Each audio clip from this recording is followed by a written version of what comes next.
男性比女性是更害怕亲密关系的，因为我们从心理学角度来讲，男性其实更容易比女性有亲密关系恐惧症。也就是说，我们其实在亲密关系里，男性更容易表现出回避和逃离的一面，没有办法跟人进入一段真正的亲密关系。就比方说啊，你会发现男性总是会很喜欢在关系里投入之后呢，然后迅速去撤退，迅速去逃离。为什么？俩原因。首先第一个就是他们比女性更缺真正的爱。要知道，很多男性从小被教育长大之后要挣米要养家，他们被灌输的就是赚米和功成名就才是厉害的，才是真正的男人。那么这就导致大部分男性他经常处于自己被物化，同时也会物化他人的这种状态。所以男性在社会的争权夺利，拼命的去赚米，不断的去征服一个又一个异性，而这些本质上它就是一种缺爱。男性们也用米用权力去彰显自己的身份，证明自己存在的价值和意义，所以男性们不敢袒露真实的自己，也不敢表达自己的脆弱，而这种状态就会导致男性他也不敢去面对真正的亲密关系，因为真实就意味着自我保护，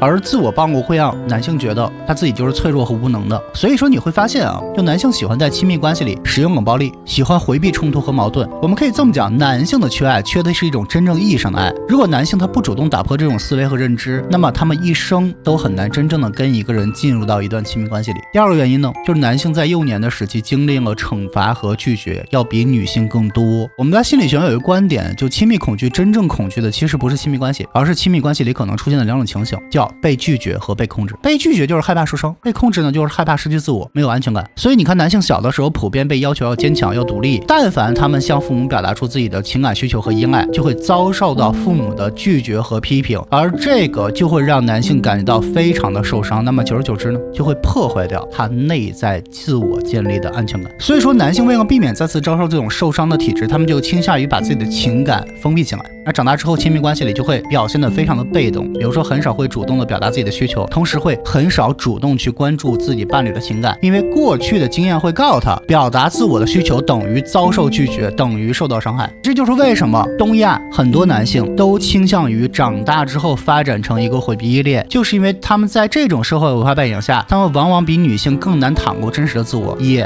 更难去真正的和人建立一段亲密关系。当然很多女性也是这样的，如果一个女孩子早年间与父母的依恋关系受挫，没有能力跟父母建立稳定的安全关系，经常担心自己会被父母抛弃，潜意识里缺乏安全感，那同样的她在之后的亲密关系里会变得回避加恐惧，明白吗？所以说你发现自己就是一个亲密关系恐惧症人，你不要去担心，如果你的亲密恐惧程度很低，那你就能在一段良好的亲密关系里被改变被治愈。但是如果你的亲密恐惧已经非常严重了，那你就得找到一个专业的方法来疗愈自己了，否则你大概率会伤害到自己和身边人的感情，而且你永远没有办法真正的和别人建立一段健康的亲密关系。